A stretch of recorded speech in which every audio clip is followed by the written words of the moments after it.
اور یہ صدیوں کا آپ سمجھ لیں ایک اختلاف ہے جسے میں نے ایک جملے میں جمع کر دیا کہ رسول اللہ صلی اللہ علیہ وآلہ وسلم کی مبارک زندگی میں صحابہ کرام کی جو عقیدت تھی اللہ کے محبوب کے ساتھ صلی اللہ علیہ وآلہ وسلم، وہ عقیدت آج اگر آپ نے کسی میں دیکھنی ہے تو وہ بریلوی مکتب کے لوگ ہیں. لیکن نبی علیہ السلام کی وفات کے بعد صحابہ کرام کی جو حضور کے ساتھ عقیدت تھی وہ آپ نے اگر دیکھنی ہے تو وہ اہل حدیث کے اندر ہے. جی بخاری مسلم میں حدیث ہے کہ نبی علیہ السلام کا مبارک پسینہ صحابہ کرام خوشبو کے طور پہ استعمال کرتے تھے. بالکل ٹھیک ہے سر، آج تو ہم پسینہ نہیں لے سکتے اور نہ اس پہ قیاس کر کے قبر رسول کی مٹی اکھاڑ سکتے ہیں. کیا صحابہ نے اکھاڑی؟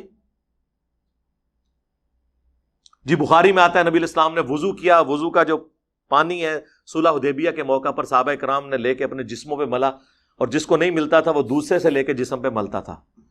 تو یار وضو کا پانی تو آج اویلیبل نہیں ہے. اگر آپ کہیں کہ اب ہم آپ کے بزرگوں کے پسینوں والے ٹیشو پیپر منہ میں ڈالنا شروع کر دیں، جس طرح وہ 2014 کے دھرنوں میں ڈاکٹر طاہر القادری صاحب اپنا پسینہ پوچھ پوچھ کے مریدین میں بانٹ رہے تھے، اور الیاس قادری صاحب ٹی وی میں آپ دیکھ لیں کہ وہ ساری اور افطاری میں وہ جو بوٹیاں کھاتے تھے اس کی ہڈیاں مریدین میں تقسیم کرتے تھے. اب یہ تو ہم نہیں کر سکتے میرے بھائی.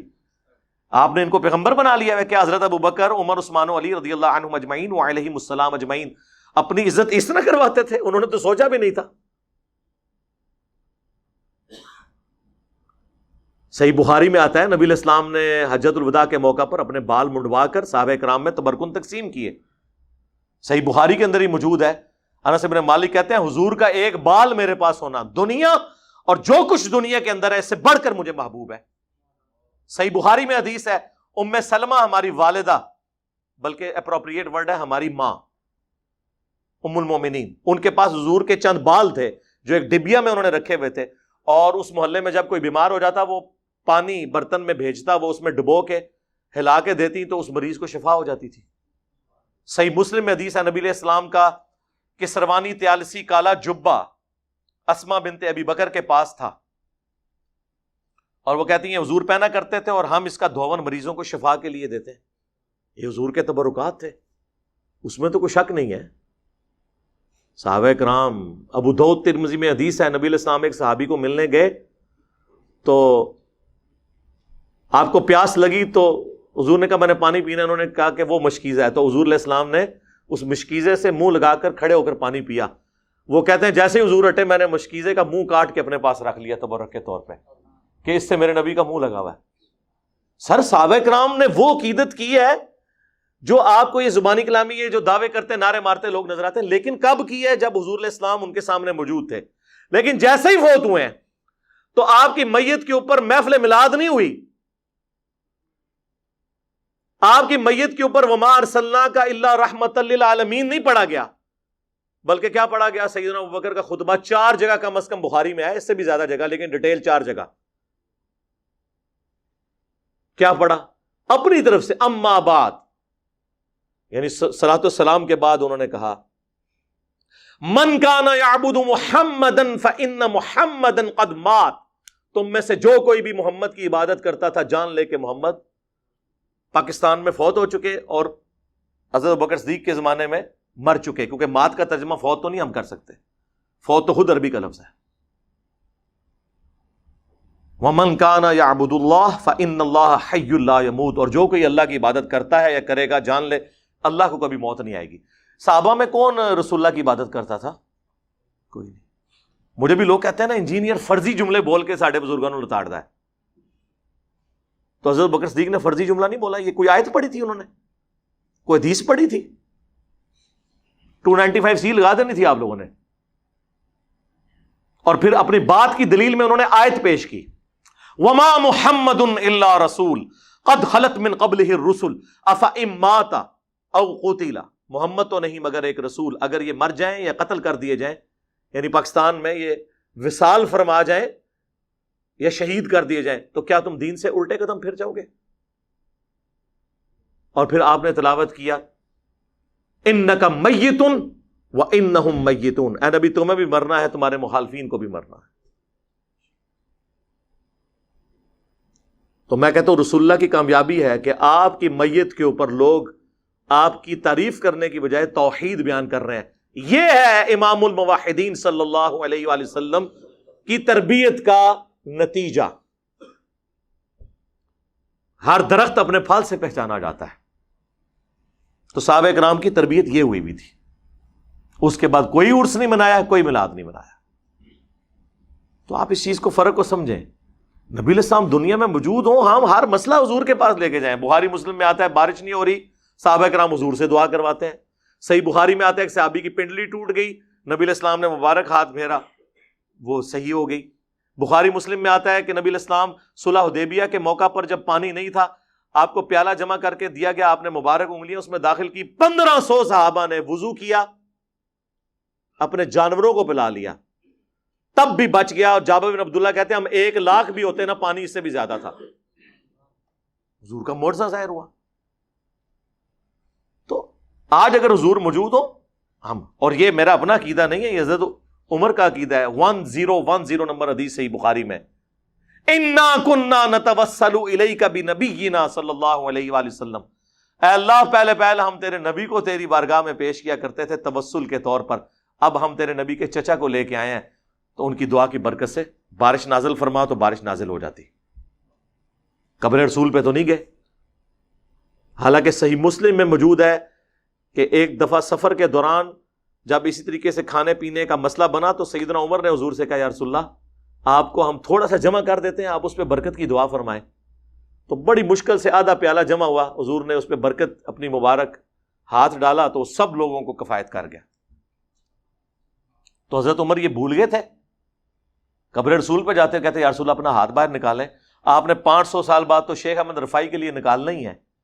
شیخ زکریا کاندلوی نے فضائل حج میں نقل کیا، اور فضائل سنت میں الیاس قادری صاحب نے، تو میرے تو گھوڑوں کے قدموں کی خاک کو وہ لوگ نہیں پہنچ سکتے، تو یا رسول اللہ آپ اپنا ہاتھ مبارک باہر نکالیں۔ نہ اس زمانے سے عقیدے یہ گلاں نہیں سن ہوندیاں، پرانیاں گلاں، پرانے عقیدے، پرانے بابے تے شاہی کوئی نہیں۔ حضرت عمر کے مقابلے میں، میرے مقابلے میں نہیں، تو حضرت عمر کے لیے تو کوئی نہیں نکلی۔ تو مثالیں تو ہم نے وہاں سے ہی دینے۔ بھائی حضرت عمر کے لیے اگر ہاتھ نہیں نکلا تو بابے تے شاہی کوئی نہیں، جھوٹے واقعات۔ تو نبی علیہ السلام کی مبارک زندگی میں آپ کے ساتھ جو معاملات تھے وہ وفات کے بعد اس طریقے سے نہیں ہو سکتے۔ ورنہ تو میں نے کئی دفعہ کہا ہے کہ آپ لوگ جنے بنو، اکد مولوی دی لت پنو، روزہ شریف پہ ہم اسے لے جاتے ہیں، ٹھیک کروائیں۔ اور یار جب ثقیفہ بنی ساعدہ کا ایشو ہوا، بخاری مسلم میں آتا ہے نبی علیہ السلام کی وفات کے بعد 6 مہینے تک مولا علی نے سیدنا ابوبکر کی بیعت نہیں کی۔ اس دوران کسی کو یہ وہم بھی نہیں آیا کہ جا کے قبر رسول سے جا کے پوچھ لیتے ہیں کہ آپ کا خلیفہ کون ہے آپ کے بعد۔ اس زمانے میں عقیدے نہیں ہوتے تھے۔ اما عائشہ 47 ایئرز تک رہی ہیں حجرہ عائشہ میں، کبھی انہوں نے دعویٰ نہیں کیا کہ میری حضور سے ملاقات ہوئی ہے، میں نے آپ کو فزیکلی دیکھ لیا۔ حتیٰ کہ جب جمل کے لیے نکلی ہیں اس وقت نہیں حضور نے کوئی آواز دی کہ عائشہ نہ جاؤ، وہ تو ہو پہ جا کے کتے جب بھونکے ہیں تو پھر آپ کو یہ ریئلائز ہوا کہ یہ تو غلط ہو گیا کام، ورنہ تو حضور نے تو نہیں روکا۔ اس زمانے میں عقیدے ہوتے ہی نہیں تھے میرے بھائی، یہ چیزیں ایگزسٹ ہی نہیں کرتی تھیں، یہ سب کہانیاں انہوں نے بنائی ہوئی ہیں۔ اب نہیں بنے گی اللہ کے فضل سے، کیونکہ اب تو میڈیا کا دور ہے۔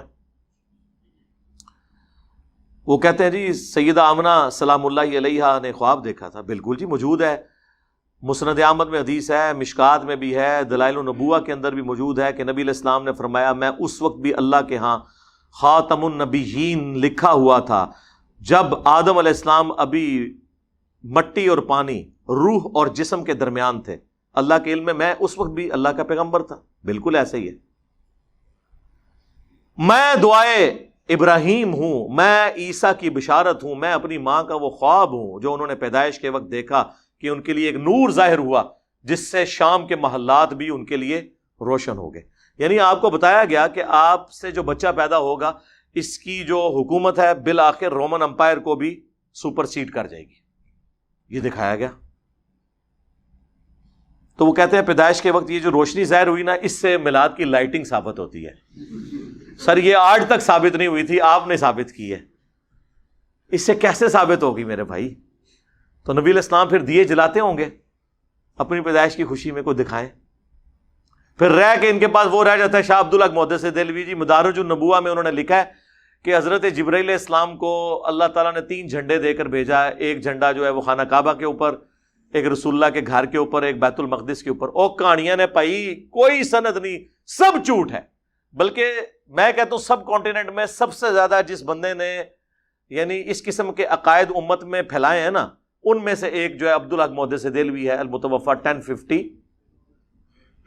ہجری. اس کی کوئی اصل نہیں ہے، کہانیاں جو مرضی لکھتے رہے.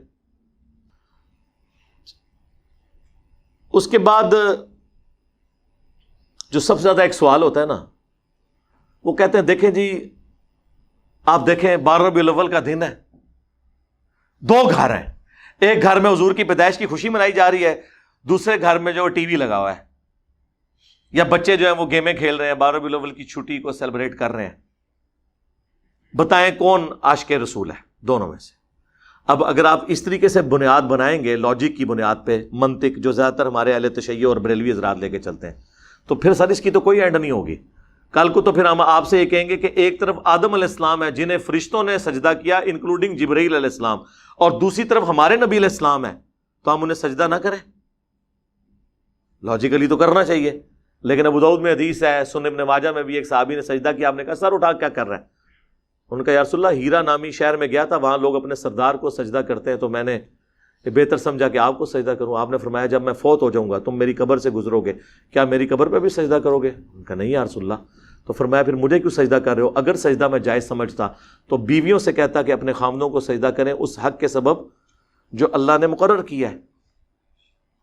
تو حضور نے تو نہیں یہ کہا کہ عشق دے چلے نمبر لے گئے، عقل والے انجے ہی عمرہ گالیاں کہتے ہیں نا جی، عشق کے چلے نمبر. او عشق دے چلے اتنے بھی میرے ہتھوں مارے گئے، اگوں اللہ دے ہتھوں مارے جان گے. ہاں عقل والے انما یتذکر اولو الالباب، نصیحت تو حاصل نہیں کرتے مگر عقل والے. یہ آپ نے کون سا دین بنا لیا؟